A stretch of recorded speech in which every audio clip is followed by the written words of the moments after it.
Lo primero que tienen que hacer es elevar ambos músculos esternocleidomastoides de su inserción al esternón y la clavícula. Esto ya lo hicimos del lado derecho y lo acabo de hacer del lado izquierdo.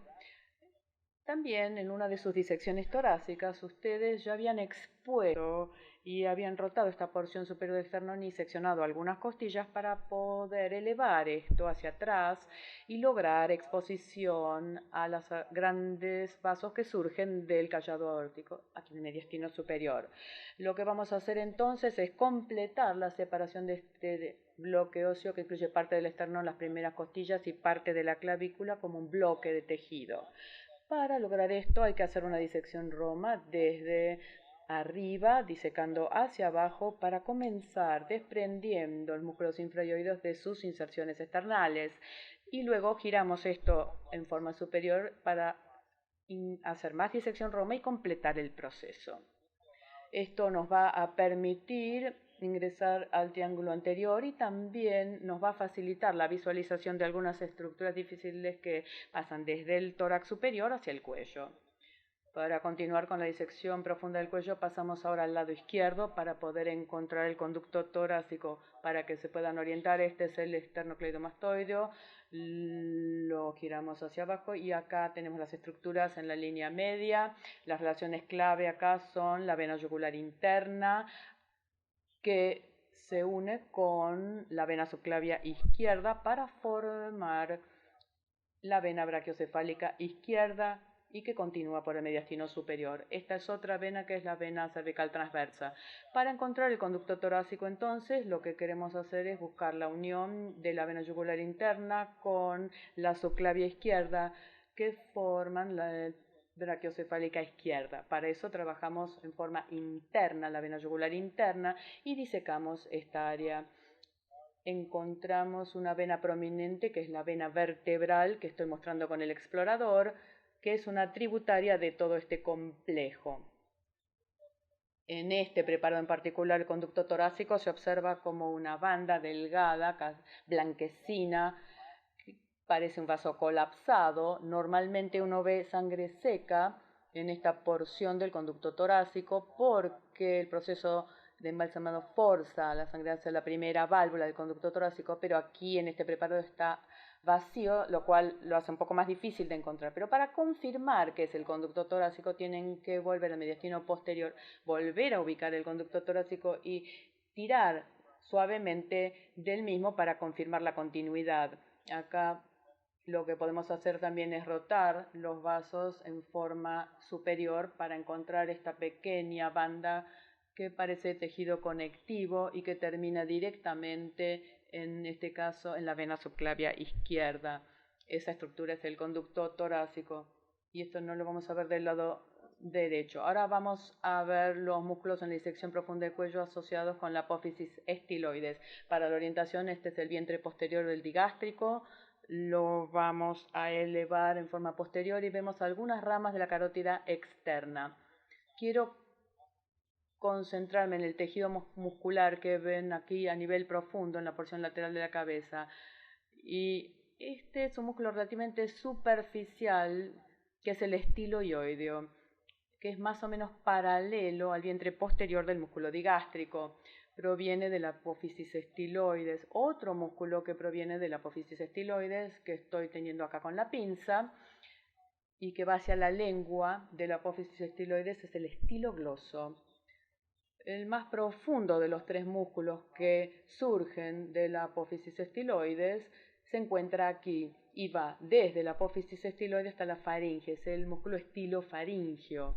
Y luego debajo del mismo, curvándose alrededor, encontramos acá un nervio que es el noveno par craneano glosofaringio, o sea que tenemos que ver los tres músculos y también el nervio glosofaringio asociado. Recuerden que ese nervio solo inerva uno de estos músculos, el estilofaringio.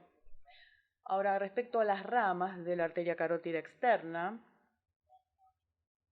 volvemos aquí para identificar la arteria carótida común y su bifurcación en la rama externa y la rama interna. Vemos una zona ligeramente edematizada acá que demarca el seno carotidio justo en la unión donde termina la carótida común y comienza la bifurcación de la misma. Voy a seguir entonces la carótida externa aquí y sus ramas. Característicamente una de las primeras ramas desciende de su origen de la carótida externa y se dirige hacia la glándula tiroides. Esta es la arteria tiroidea superior. La otra arteria, característicamente que surge de la carótida externa, se dirige en forma medial y en posición casi horizontal y relativamente profunda, que es la arteria lingual, que se dirige hacia la lengua. Generalmente arriba de esto, pero generalmente haciendo un tronco común con la lingual, vamos a encontrar una arteria más larga que es la facial y que se curva alrededor en el triángulo submandibular antes de cruzar el margen de la mandíbula para terminar a nivel de la cara.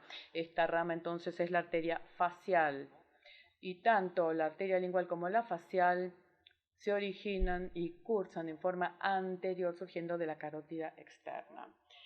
Una arteria grande que surge de la porción posterior de la carótida externa y el reparo clave de relación para identificarlo es notar el 12º par craneano que identificamos antes. Lo ubicamos acá y la arteria occipital se origina de la carótida externa justo en el punto en el que el 12º par gira alrededor de la arteria en dirección postero-anterior.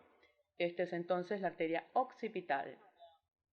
También acá a nivel profundo, entre la carótida externa y la interna, y acá tengo que empujar un poquito la occipital para poder ver, vemos una arteria delgada que asciende casi verticalmente y que es la faringea ascendente que surge de la carótida externa y puede tener una posición más variable que las otras. Acá surge muy cercano a la bifurcación de la carótida común. Acá entonces la occipital, la externa la estoy siguiendo, que continúa de este modo. Y hay una rama, dos ramas terminales, que voy a mostrar primero. Acá la carótida externa y se bifurca en las dos ramas terminales, la temporal superficial, que pasa a la porción lateral de la cabeza, y la maxilar, que ya disecaron en la fosa intratemporal. Otra rama que tal vez se seccionó acá, cursa desde la carótida externa hacia este otro extremo del muñón, está acá, y esto es la arteria auricular posterior, y que cursa alrededor del origen, como dice su nombre, y esto nos sitúa justamente justo cerca del vientre posterior del digástrico. Ahí vemos dónde surge esa rama.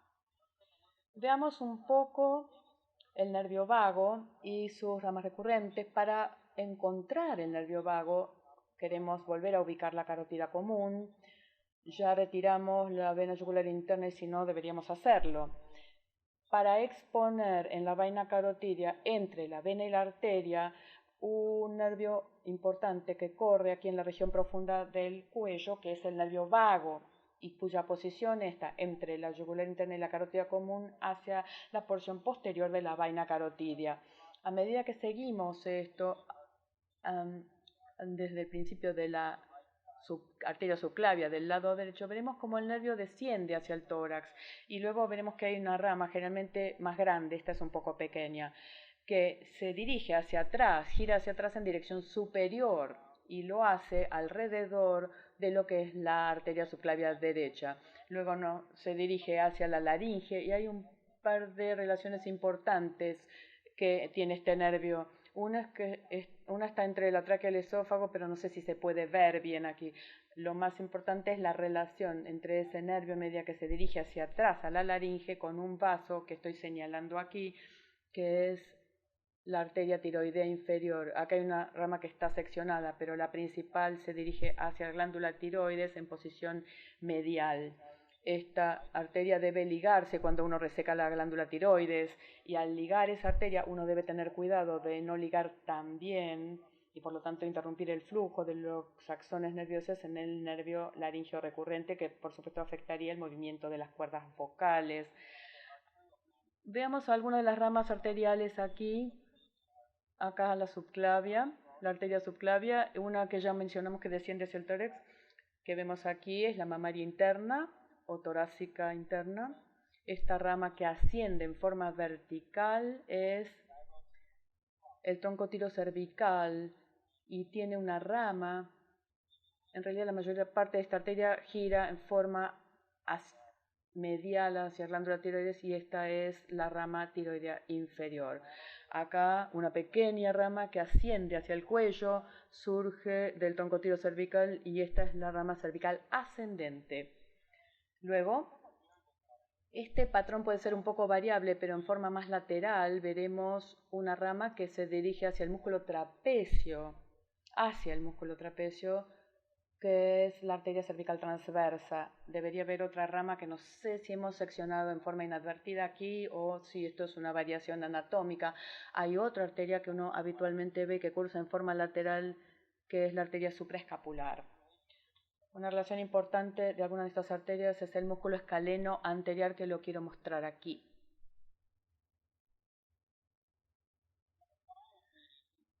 Si seguimos el nervio vago a nivel superior hacia el cuello, queremos ubicar dos ramas a nivel profundo del cuello que se llaman ramas externa e interna del nervio laringeo superior. La rama externa es delgado, es un nervio delgado, más delgado que lo que es la rama interna, y la rama interna está justo aquí. Acá podemos ver ambas a la vez. Son las dos ramas del nervio y ahora voy a explicar las relaciones. Las voy a tensar para que vean cómo convergen entre sí hacia la porción superior. La rama interna, que es la delgada, se dirige a un músculo que es el músculo cricotiroideo y que es paralela a esta otra arteria, la tiroidea superior. Está un poco más profundo que la arteria, pero clínicamente la relación es importante. Cuando se reseca la tiroides, uno clampea la arteria tiroidea superior, pero hay que tener cuidado de no seccionar o clampear el nervio, la rama externa del laringio superior. Es una rama motora. La rama interna más grande del nervio laringeo superior se encuentra aquí y tiene una relación clave aquí, donde desaparece de nuestra visualización directamente detrás de un músculo que estoy acá delineando. Este músculo es el tiroideo. Este nervio parece ser una membrana del mismo nombre que se dirige hacia la laringe. Es un nervio sensitivo principalmente para la laringe, relacionado con el reflejo de la tos, como veremos luego. Estas son entonces las dos ramas que surgen de acá, que se llaman nervio laringeo superior. Señalo acá nuevamente el nervio hipoglossoide, su importante relación con el comienzo de la arteria occipital. Y luego en esta disección vamos a visualizar el tronco simpático del cuello, que es el tronco simpático cervical. Notarán que se continúa con lo que es el tronco simpático torácico. La posición del tronco simpático en el cuello es posterior a la vaina carotidia y van a tener que entonces ver todo este tejido conectivo que comprende la vaina carotidia para poder así identificar el tronco simpático. Se puede confundir fácilmente con el vago, que ahora estoy tensando y moviendo un poquito, porque ambos tienen una dirección descendente vertical en el cuello y cuando uno toma la vaina carotidia parece que estuvieran lado a lado, pero el aspecto distintivo del tronco simpático es que acá tiene una región prominente a nivel que es el ganglio simpático cervical superior. Es un área grande de tejido más oscuro y que se puede ver aquí, incluso sigue más allá de lo que les muestro en el campo. Esto es todo un ganglio grande que es un conjunto de cuerpos celulares simpáticos. Luego el tronco simpático se continúa en dirección inferior con el tronco simpático torácico.